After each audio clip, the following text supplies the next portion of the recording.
আমি একটা ব্যাপার খুব ভালোভাবে খেয়াল করছি। আমরা নাস্তিকরা যখন ইসলামের ভণ্ডামি নিয়া, নবী মোহাম্মদের ভণ্ডামি নিয়ে কথাবার্তা বলি, তখনই একদল মুসলিম আইসা বলে যে অমুক ধর্মে এটা আছে, তমুক ধর্মে এটা আছে, হ্যাঁ সীতারামকে বিয়ে করছে, অমুক করছে, তমুক করছে। সেসব নিয়ে তো কিছু বলেন না, খালি ইসলাম নিয়ে পড়ে আছেন, ইসলামকে বলতেছেন এটা সেটা। ঠিক আছে? প্রথমত হচ্ছে আমরা কখনোই নাস্তিকরা ব্যক্তিগতভাবে কোনো ধর্মে বিশ্বাসী না। যেরকম আমি একজন নাস্তিক, আমি ব্যক্তিগতভাবে কোনো ধর্মে বিশ্বাসী না। ঠিক আছে? আমি কোনো ধর্মের প্রতিনিধিত্বও করি না। আপনি আমাকে এসে বলতে পারতেন, হিন্দু ধর্মের উদাহরণ দিতে পারতেন, যদি আমি হিন্দু ধর্মের প্রতিনিধিত্ব করতাম। যদি দাবি করতাম যে হিন্দু ধর্মের যে ভুলভাল আইন আছে, সীতারামকে বিয়ে করছিল শিশু বয়সে, ওটাকে আমি সমর্থন করি বা ওটাকে আমি বিশ্বাস করি, তখন আপনি আইসা এটা আমাকে বলতে পারতেন। যেটাকে আমি বিশ্বাসই করি না, যেটাকে আমি প্রতিনিধিত্ব করি না, ওটার সাথে আপনি কিভাবে তুলনা দেন? ঠিক আছে? আর রাম যে ছিল এটা তো একটা মিথোলজি, একটা কল্পকাহিনী। এখন আপনি মুসলিম হিসাবে আপনাকে আমি প্রশ্ন করি, আপনি কি রামকে বিশ্বাস করেন? রামের যে কাহিনী আছে সেটাকে বিশ্বাস করেন? আপনি বলবেন না, আমি বিশ্বাস করি না। তাহলে কিভাবে যে জিনিসকে আপনি বিশ্বাসই করেন না, ভ্যালুলেস মনে করেন, কাল্পনিক মনে করেন, সেই জিনিসকে আপনি কিভাবে নবী মোহাম্মদের সাথে তুলনা দেন? আরে ভাই, নবী মোহাম্মদ ঐতিহাসিকভাবে ছিল, এটা প্রমাণিত সত্য।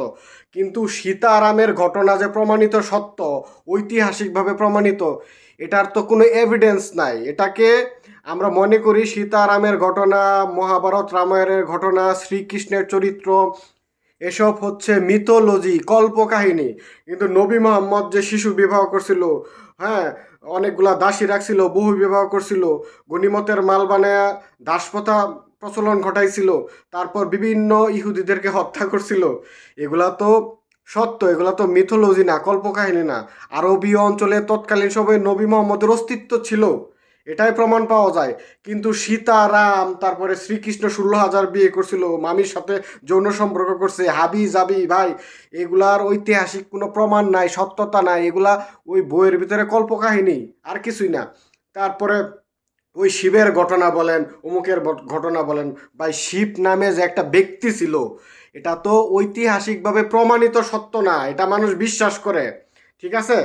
আল্লাহকে মানুষ যেরকম বিশ্বাস করে, ভগবানকে যেরকম বিশ্বাস করে, শিবকে মানুষ এরকম বিশ্বাস করে। কিন্তু নবী মোহাম্মদ তো এরকম না যে বিশ্বাসের জিনিস, সে আরবী অঞ্চলে ছিল, ঐতিহাসিকভাবে প্রমাণিত সত্য। কিন্তু আল্লাহকে যদি কেউ বিশ্বাস করে, সেটা প্রমাণিত সত্য না, সেটা বিশ্বাসের ব্যাপার। কিন্তু নবী মোহাম্মদ যে ছিল, এটা বিশ্বাসের ব্যাপার না। কেন এই ব্যাপারটা বুঝতে পারেন না? আপনারাই বলেন, এই যে জাকির নায়কের মতো একটা বাটপার লোক, সে বলে যে বেদের ভিতরে নবী মোহাম্মদের কথা লেখা আছে, অমুক ধর্মগ্রন্থে, তমুক ধর্মগ্রন্থে নবী মোহাম্মদের কথা লেখা আছে। আবার এই জাকির নায়ক কি বলে, আবার মুসলিমরাই বলে যে কোরআন ব্যতীত সকল ধর্মীয় গ্রন্থ ভুয়া, মিথ্যা, বানোয়াট, মানুষের লেখা। কি পরিমাণ নিচু হইলে এই ধরনের যুক্তি দিতে পারে? মানে আপনারা নৈতিকতার লেভেল আপনাদের এত নিচু কেন, এত অসৎ কেন? আপনারা নিজের মুখে বলতেছেন কোরআন ব্যতীত সব ধর্মীয় গ্রন্থ মিথ্যা, ভুয়া, আবার নিজে তর্কে জেতার জন্য ছোট লোকের মতো, মিথ্যুক ধোঁকাবাজের মতো বলতেছেন যে বেদের ভিতরে, বাইবেলের ভিতরে, অমুক ধর্মের গ্রন্থে নবী মোহাম্মদের কথা লেখা আছে, আল্লাহর কথা আছে লেখা আছে, তার মানে ইসলাম ধর্ম সত্য। চিন্তা করে দেখেন, আমি যেই বইটাকে বলতেছি বুয়া, বানুয়াট, আবার আমার কর্তৃত্ব অর্জনের জন্য, আমার সুনামের জন্য আবার ওই বইয়ের রেফারেন্স আমি টানতেছি। মানে এটাকে আপনি কি বলবেন?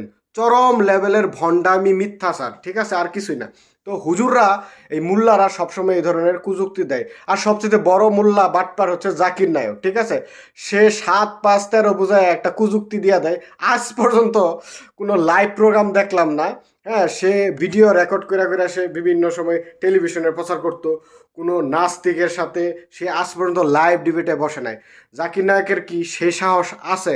কোনো কোনো সময় দেখছেন যে বড় কোনো ডিবেট, কোনো লাইভ ডিবেট করতেছে, লাইভ সরাসরি ডিবেট, যেখানে নিরপেক্ষ মডারেটর থাকবো, সব কিছু? জাকির নায়কের যত কন্ট্রোলিং ছিল, তার নিজস্ব স্টেজ, তার নিজস্ব এডিটর, তার নিজস্ব ক্যামেরা, তার নিজস্ব স্ক্রিপ্ট, সব কিছু। ঠিক আছে?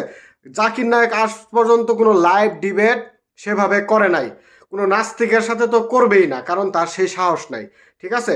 মুল্লারা ভণ্ডামি করতে করতে, মানে তারা যেই লজিক দেয় সেই লজিকে তারা ধরা খায় যায়। ঠিক আছে? যেই কৃষ্ণকে তারা লুচ্চা বলতেছে, যেই বেদকেই তারা ভুয়া বলতেছে, নবী মোহাম্মদকে জিতানোর জন্য কৃষ্ণের সাথে তুলনা দিতেছে। ঠিক আছে, নবী মোহাম্মদকে জিতানোর জন্য কোরআন সত্য এটা প্রমাণের জন্য মিথ্যা বাইবেল তারপরে বেদের উদাহরণ টানতেছে। চিন্তা করে দেখেন মুমিন মুসলমানের নৈতিকতার লেভেল তারা কতটা নিচ।